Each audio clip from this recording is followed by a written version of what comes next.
प्यारे बच्चों, कैसे हो आप लोग। तो आज हम लोग बात कर रहे हैं क्लास 11 केमिस्ट्री का चैप्टर इक्विलिब्रियम और उसका सवाल है एनसीईआरटी प्रॉब्लम नंबर 7.7 का। ठीक है। सवाल यहां पे कह रहा है द वैल्यू ऑफ के सी फॉर द रिएक्शन 2AB+C, है ना। एक रिएक्शन दिया हुआ यहां पर 2A कन्वर्ट हो रहा है B+C में। इस रिएक्शन के लिए केसी का वैल्यू आपको गिवन है 2 इंटू 10⁻³ ठीक है। केसी यानी इक्विलिब्रियम कांस्टेंट आपको दिया हुआ है। आपको इक्विलिब्रियम कांस्टेंट केसी यहां पर गिवन है 2 इंटू 10⁻³ ठीक है। क्लियर। इक्विलिब्रियम कांस्टेंट जो निकलता है आप लोग सभी जानते हो, किसी भी रिएक्शन में लॉ ऑफ मास एक्शन का यूज करके राइट साइड का concentration divided by left side का कंसंट्रेशन करते हैं तो इक्विलिब्रियम कांस्टेंट निकलता है। लेकिन कब? जब टाइम इक्विलिब्रियम में हो, यानी रिएक्शन ऑलरेडी इक्विलिब्रियम में हो। ठीक है।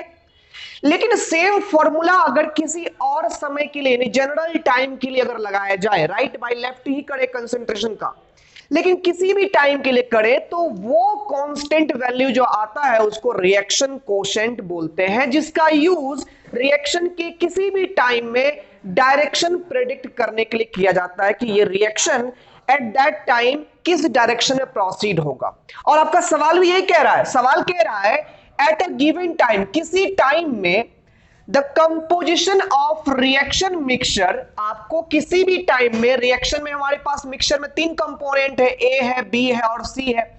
ए का कंसंट्रेशन, बी का कंसंट्रेशन और सी का कंसंट्रेशन ये इक्वल है, दिया हुआ है 3 इंटू 10⁻⁻⁴ मोल पर लीटर। ठीक है। क्लियर। अब यहां से कह रहा है in which direction the reaction will proceed, ये रिएक्शन किस डायरेक्शन में प्रोसीड होगा, इसकी बात आपसे पूछी जा रही है। याद रखिएगा, जब भी रिएक्शन की डायरेक्शन की बात हो रही हो तो आपको रिएक्शन कोसेंट निकालना होगा। क्या निकालना होगा? रिएक्शन कोसेंट, और उसको कंपेयर करना होगा किससे? तो इक्विलिब्रियम कांस्टेंट से। चलिए ठीक है, ध्यान दीजिए, यहां पर रिएक्शन कोसेंट जो निकलेगा बिल्कुल इसका एक्सप्रेशन इक्विलिब्रियम कांस्टेंट के जैसा ही होता है। कुछ नहीं करना आपको, रिएक्शन के राइट साइड में यानी प्रोडक्ट साइड में जो हमारे पास कंसंट्रेशन हो, डिवाइडेड बाय लेफ्ट साइड यानी रिएक्टेंट साइड में जो हमारे पास कंसंट्रेशन हो, इसको डिवाइड कर दीजिए law of mass action apply करके। ध्यान दीजिए, यहां पर राइट साइड में हमारे पास क्या है? B+C है, यानी concentration of B into C हो जाएगा। डिवाइडेड बाय लेफ्ट साइड में क्या है? A है हमारे पास, और A का कोफिशिएंट में 2 है, तो A का पावर कितना हो जाएगा यहां पर? 2। कोफिशिएंट में 2 है तो कोफिशिएंट कहां चला जाता है? पावर में।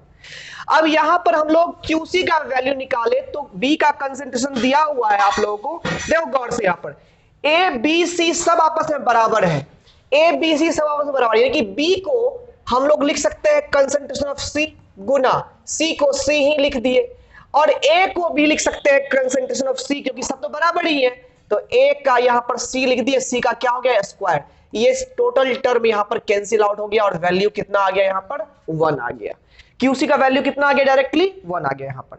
अब जैसे ही QC का वैल्यू 1 आ गया, KC से कंपेयर करो, हमारे पास जो KC है वो कितना है दिया हुआ? 2 इंटू 10⁻⁻3, इसका मतलब क्या हो गया? 0.002 हो गया।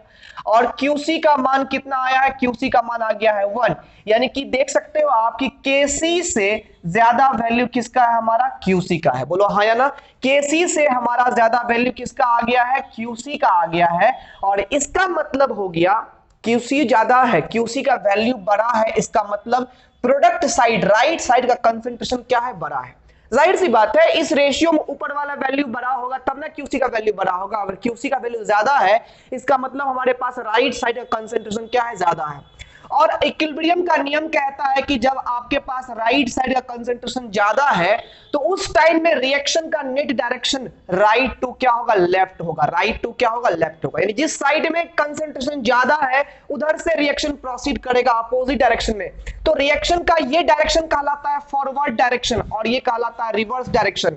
QC का वैल्यू ज्यादा होना ये बतला रहा है कि ये रिएक्शन उस टाइम में रिवर्स डायरेक्शन में प्रोसीड हो रहा होगा। तो कहेंगे since QC is greater than KC, so this reaction will proceed